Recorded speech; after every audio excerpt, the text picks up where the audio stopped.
Hey everyone, it is Shannon, and I'm here today to do a TV Musings video, which is something I haven't done for a long time, and I haven't done since I started my channel back up. And basically, it's a discussion video about TV in some way, shape, or form. And this one I'm going to sort of frame around the Emmy nominations, which were announced recently, because I got all excited about them. I think I just randomly saw that they were announced on Twitter, and I got out my pen and paper, and I started writing things down, and I started planning and plotting and all this kind of stuff, and I was like, oh, this would be something that would be fun to do a video about. So I'm not exactly sure what I am going to do in terms of the nominated shows. I am going to definitely try and watch some of them, but I don't know what approach to take. But I thought it might be fun to talk about the nominations and talk about the awards and awards in general and see if maybe a challenge or a project would emerge from that. So the actual awards are on September 20th, Sunday, September 20th, and usually that tends to be the kickoff for the fall-winter seasons. Like that Monday is when shows start to normally be on live TV, but I have no idea what's going on in terms of live television these days. The last show that I watched finale'd up recently was Blindspot, and like since then the only thing that's been new on TV has been reality television, so I don't know, and some has been obviously pre-filmed, and then Big Brother is happening this year, which I'm very surprised at. They look like they're doing lots of measures to keep people safe. I still find it very surprising that they're doing that, but they are. So, but there are lots of shows that were out last year or early this year that are up for awards. So I thought it would be fun to talk about them and, just talk about sort of like some different ways to frame potential challenges and see what happens. So first up, I'm going to actually talk about just share with you what was nominated for Best Series for Drama, Limited Series, and Comedy. A lot of the awards are broken down to those parameters. There are also like reality-based shows and docu-series and stuff. I'm not going to go into that. The PDF for all of the awards is so many pages long. Like, wow. TV has a lot. And because often with TV, the directing and writing nominations come from individual episodes as opposed to the series as a whole, which is what I'm used to, like it being one, because I'm used to film. So it's just like, wow, there's so many awards. So I am focusing more on, I'll get to what I'm focusing on in a sec. Let's just look at the different series. Okay, so for drama series, there are 8 nominees. Better Call Saul, The Crown, Handmaid's Tale, Killing Eve, The Mandalorian, Ozark, Stranger Things, and Succession. Succession was a series I have not heard anything about. It's on HBO, and it is up for actor, I think 2 actors, supporting actress, and 3 supporting actor nominations. Something of that ilk. Like, it's like 6 acting nominations. That's huge, but it's not available. I imagine it's probably on Crave, but I don't have access to it. I have access to Netflix, Prime, CBC, Gem, and I think that's what any of the things that I'm interested are on. So those are the 8, it is 8, right? 8 nominees for drama series. I have seen The Mandalorian and Stranger Things. Shocker, the 2 quote-unquote genre shows are ones that I enjoyed. I love The Mandalorian so much. I am a huge Star Wars fan, so that's no surprise. I wasn't hugely fond of the 3rd season of Stranger Things. I don't really feel like since the 1st season, the 1st season was so special, and I feel like it's one of those situations where when you start to get feedback from things, like it starts to maybe make it be a bit more like this or a bit more like that. I don't know that for sure if that's what happened there, but I don't know. I felt like the 1st season in and of itself was like so special, and I don't know. And also for me, it was one of the very few, it might have been the first time I had seen something as an adult that I was nostalgic about the setting as a kid, and I understood why people enjoy nostalgia. Like why, like my dad liked American Graffiti, for example. Not that that's a great example, but like it just made me realize how powerful and impactful that could be. So I felt that in the 1st season of Stranger Things without question. But since then, I thought the 3rd season was good, but I felt like they didn't diverge a lot. But I still enjoyed it. So those are the 8 that are up for drama series. There are 5 nominations for limited series, including Little Fires Everywhere, which I'm sure a fair amount of people are excited about because it's based on a book. Miss America, Unbelievable, Unorthodox, and Watchmen. So I don't know too much about most of those. Unorthodox is on my TBW for a different project, so I'm curious about seeing that. I'm a little hesitant about Unbelievable given the content it is. I think it's a true crime, it's a dramatization of a rape case. So I'm not sure I'm going to be watching it because that's really heavy stuff. And but it's up for, Toni Collette is up for an acting nomination, I think, supporting for that. So I'm curious, but I am curious about Little Fires Everywhere and Unorthodox. So those are both up for limited series and actress. So it's funny. Watchmen's funny. I haven't seen it. I imagine it's on Crave with HBO Canada. I don't know for sure, but it's not on any service that I have because I think Watchmen got the most awards, but it's not up for any of the main acting awards. I think it has a lot of supporting and a lot of technical awards. I actually barely knew that it was happening, barely knew. So if you've seen Watchmen, did you like it? Is it worth seeking out?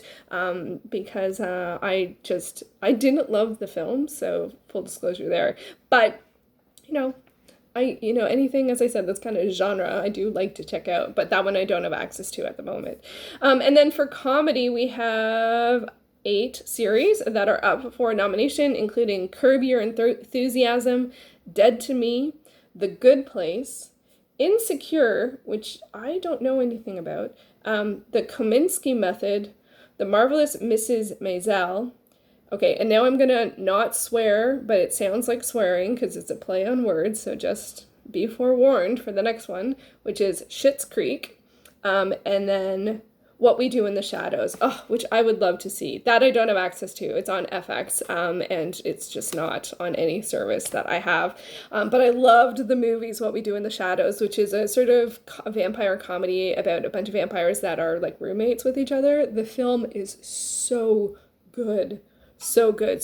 But I don't have access to that. So those are the drama, comedy, and limited series that are up for nominations themselves. For me, when I looked at the different categories and the different nominees, and I was trying to figure out what am I interested in, I did sort of realize that there's sort of 3 different parameters that come up for me in terms of being interested in something. One is if there are multiple acting nominations, especially if there's actor, actress, supporting actor, which is the case for, I'm going to swear again, but not swear, Schitt's Creek. It is up for all 4 acting nominations plus series, and it's Canadian.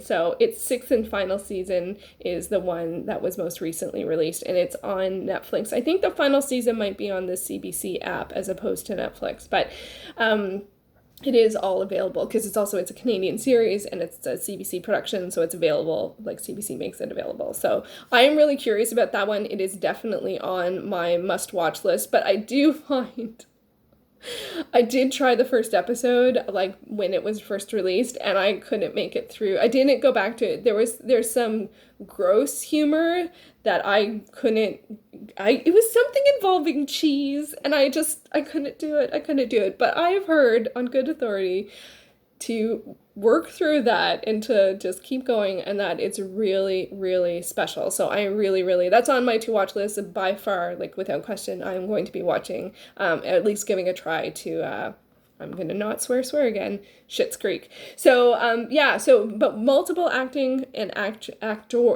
see, I wish they didn't say actress. I always say actor for men and women, but it's what the category is called. So I have to say, this person is up for Best Actress. I don't like it. It's just why does it have to be a gendered term? Anyway. So for me, there's 3 different factors that make it likely that I'm going to watch it. 1, if it's up for multiple acting nominations. 2, there are some just categories in and of themselves that I'm interested in, and those categories include production design and costuming. If something is up for production design or costuming, I want to see it. I'll share what those titles are in a second. But the third thing... The third thing that made the list of I want to watch it is that it is available.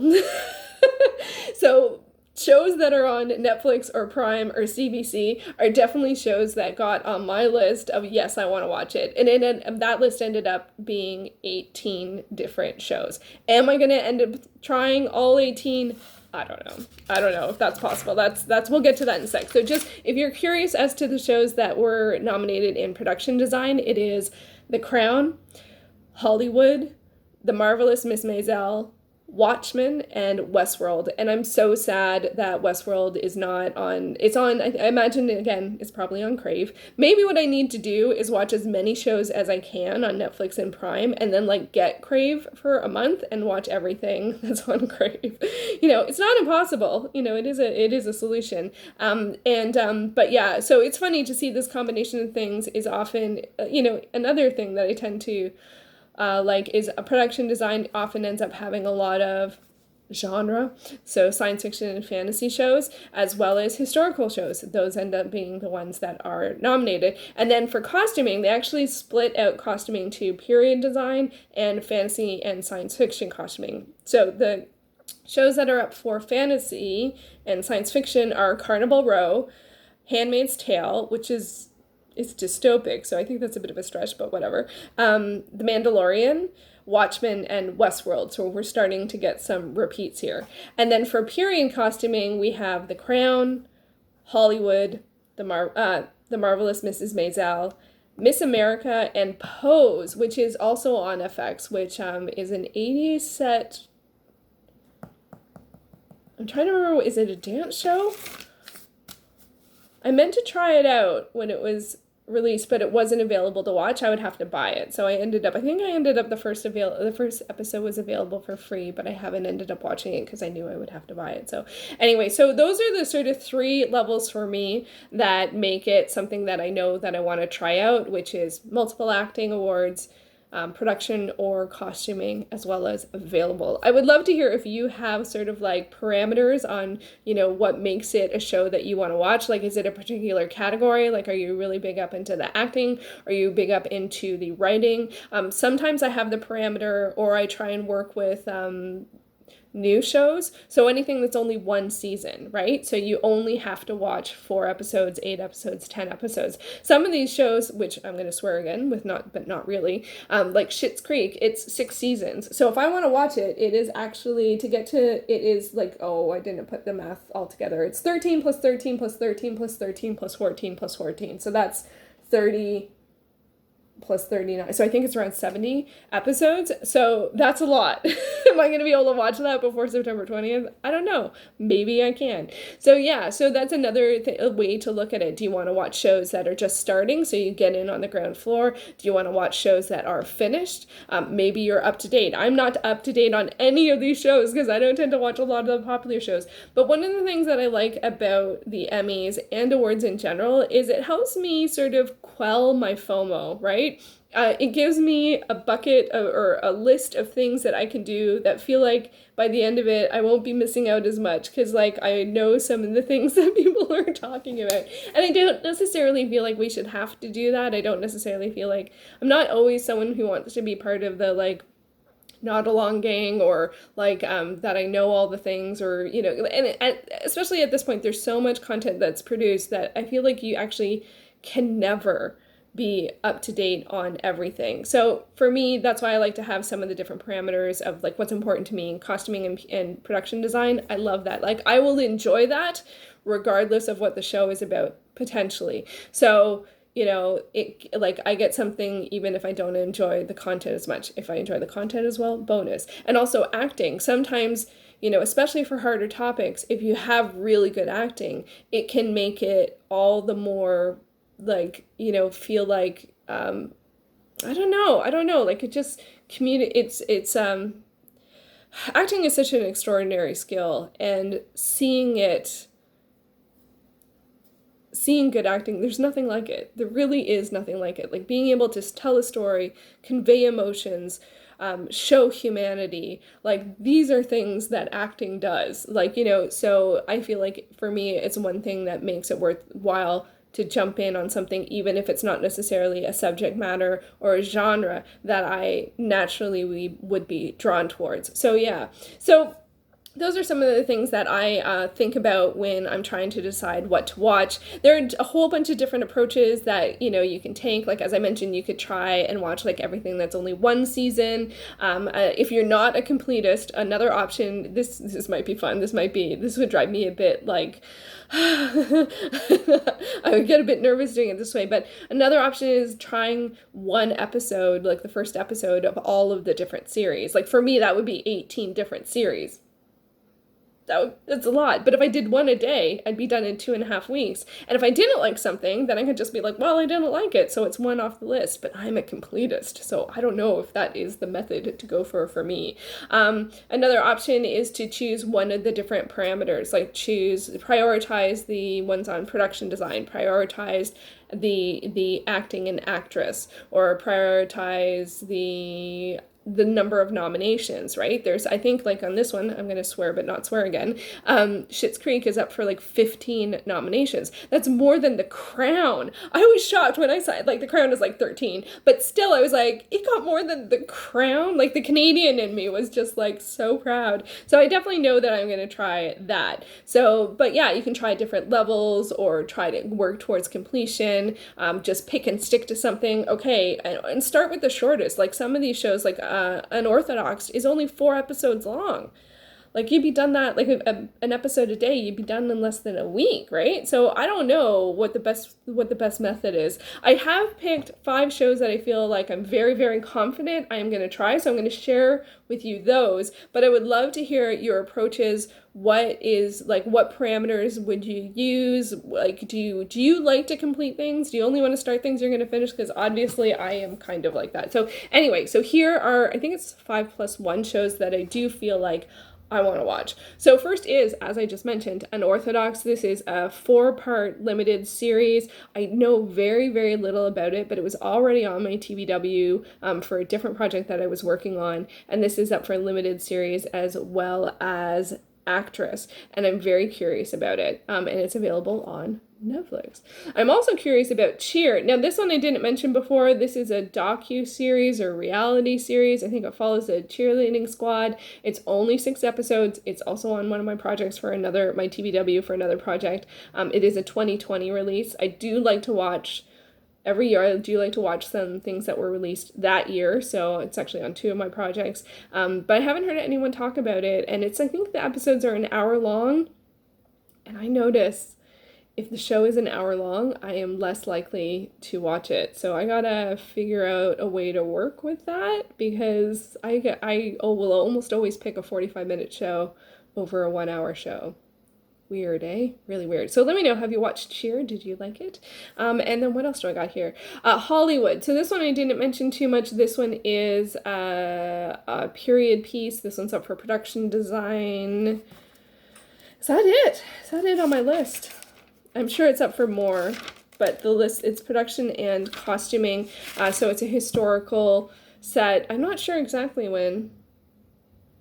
It's a limited series. And I can't remember how many episodes it is. 7 episodes. And I'm a little surprised that I wasn't drawn to this when it was released. I think maybe because often period pieces, the gender dynamics aren't great. And with Hollywood in particular, that might be upsetting. I don't know. So anyway, I think that's why I sort of pulled away from it. But now I think I will give it a shot, at least 1 episode, and see how it goes. And Little Fires Everywhere. I am curious about this. I was surprised. This one's 8 episodes. It's up for limited series as well as actress for Kerry Washington. I haven't heard anyone talk about this. I heard lots of people talk about the book in the past couple of years, but I haven't heard anyone talk about the show. So let me know. Did you like the show? No spoilers, please, because I think this is sort of like drama thriller. So I don't want to know what the story's about. And it's available on Prime, so I'm definitely going to check that out. As previously mentioned, my swearing, not swearing, I definitely want to check out Schitt's Creek. Like, I've just heard so many good things about it. And the guy who plays the son, who's Eugene Levy's son, he is like so in like so many different GIFs on Twitter. When I'm looking for GIFs, it's like he always shows up. So I've heard the dialogue in this one is really good. As I already mentioned, all 4 of them are up for acting nominations, as well as it's up for best comedy. I don't watch a lot of comedies, but I do tend to enjoy Canadian comedies a bit more, just because I have some cultural context there.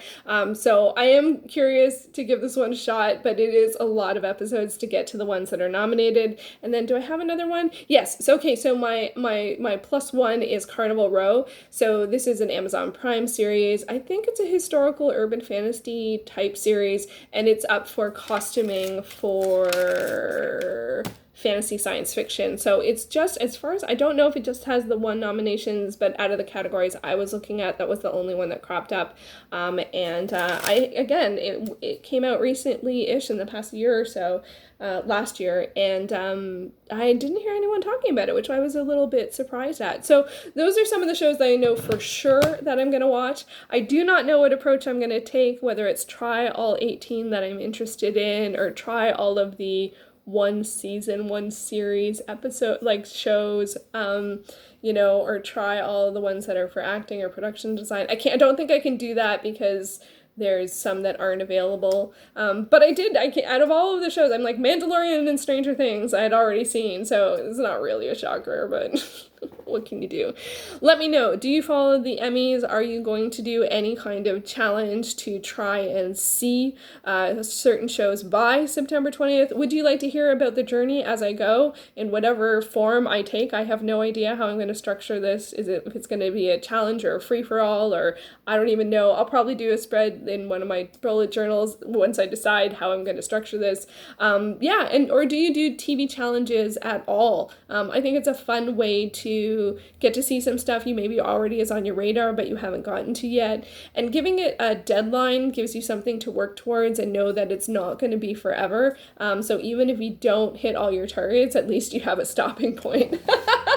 And then you'll have seen, one of the nice things about this is then you'll have seen stuff, and so if you actually watch the awards show, you'll have context for, some of the shows. So there you go. Those are some thoughts on TV Musings and the Emmys this year, and how what I have my eye on. I love to hear what you have your eye on, and I will be back soon in another video. Thank you so much for watching.